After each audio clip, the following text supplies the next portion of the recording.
বিয়ে হয়েছে কেবল 1 মাস হয়েছে, আর আমার বউয়ের পেটে 3 মাসের বাচ্চা। মানে আপনি আরেক জায়গায় কাম করে সেই পাপের বোঝা আমার ঘরে চাপাই দিচ্ছেন।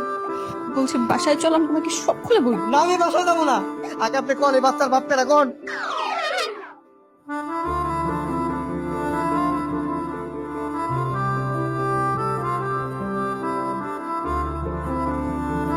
ডাক্তার সাহেব, অনেকক্ষণ ধরে তো রিপোর্টটা দেখতেছি।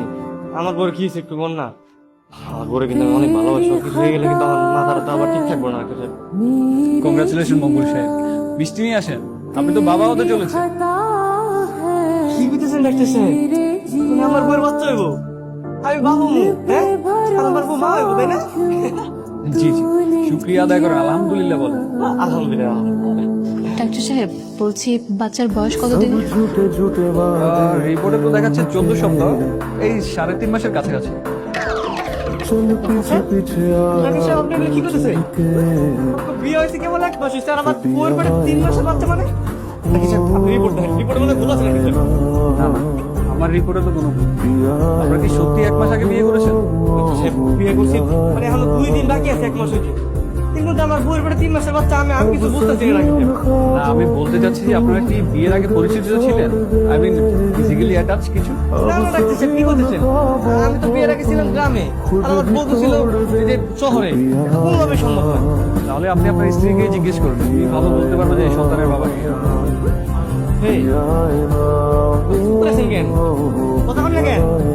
তোমার বিয়ে হয়েছে 1 মাস হয়েছে, আপনার পেটে 3 মাসের বাচ্চা করতে গেলো।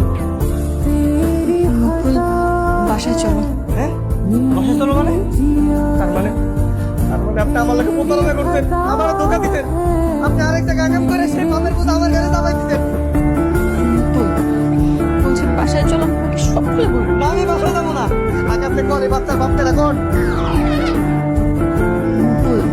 আমি বলছি বাসায় চলো। না, আমি বাসায় যাবো না তো। আমি বাসায় যাবো না। আপনি আমার লোকে এত বড় একটা প্রতারণা করছেন। আপনাকে কোন আমার উত্তর দিতে পারে, উত্তর দেন। আমি কিছু বলতে পারবো না। বাসায় চলো, বাবার কাছ থেকে শুনবি। মানে মানে আপনার বাবা ওগুলো সবকিছু জানে, তাই না? শুনে আমার লোক এরকম প্রতারণা করছে। বাবা সবকিছু জানতো, কিন্তু বাবা তোমাকে কেন বলেনি সেই প্রশ্নে বাবাকে জিজ্ঞেস করতে যাবো। চলো। বুঝলেন? আপনি একটু শান্ত হন, এখানে তো পারিবারিক কোনো সমস্যা নেই। আপনারা বাসা যান, এটা শান্ত মাথায় সমাধান করুন।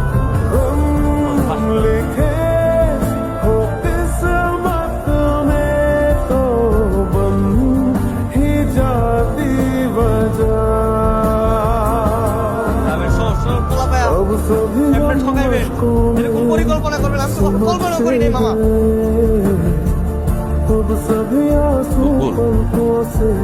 সবার জীবনে ছোট বড় দুর্ঘটনা আছে।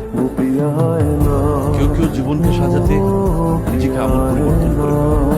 আবার কেউ কেউ কষ্টকে সারা জীবন বয়ে বেড়ায়। তাহলে কেন লুকাইছেন? কেন লুকাইছেন আপনারা কোন? সন্ধ্যার এতে কোনো দোষ নেই বাবা। ওকে আমরা বলেছিলাম তোমাকে সব জানানো হয়েছে বা তুমি সব জানো। আপনারা আমার এমনি ঠকায় আরেকজনের বাচ্চারা আমার ঘরে চাপাই দিতে চাইছিলেন, হ্যাঁ? আপনারা কি একবারও ভাবেন নাই যেটা অন্যায় কাজ করতেছেন? ভাবছেন একবারও?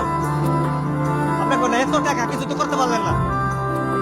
বাবা তুমি তো বলেছিলে উনি নাকি সবকিছুই জানে, তাহলে এখন এমন কেন হচ্ছে? না, আমার কিচ্ছু পাই না, আমি কিচ্ছু জানি না। আমি যদি জানতাম তাহলে জীবনে বিয়েটা করতাম না, বুঝলেন? কই, তখন তো ছাদে আপনাকে আমি জিজ্ঞেস করেছি আপনি আমার ব্যাপারে সবকিছু জানেন কিনা। আপনি তো তখন বললেন আমার ব্যাপারে সবই জানেন। আমি ভাবি নাই যে তুমি আরেকজনের বিয়ে করছো। আরেকজনের বিয়ে করে হ্যাঁ সন্তান নিয়ে আমার বিয়ে করতে এসেছো।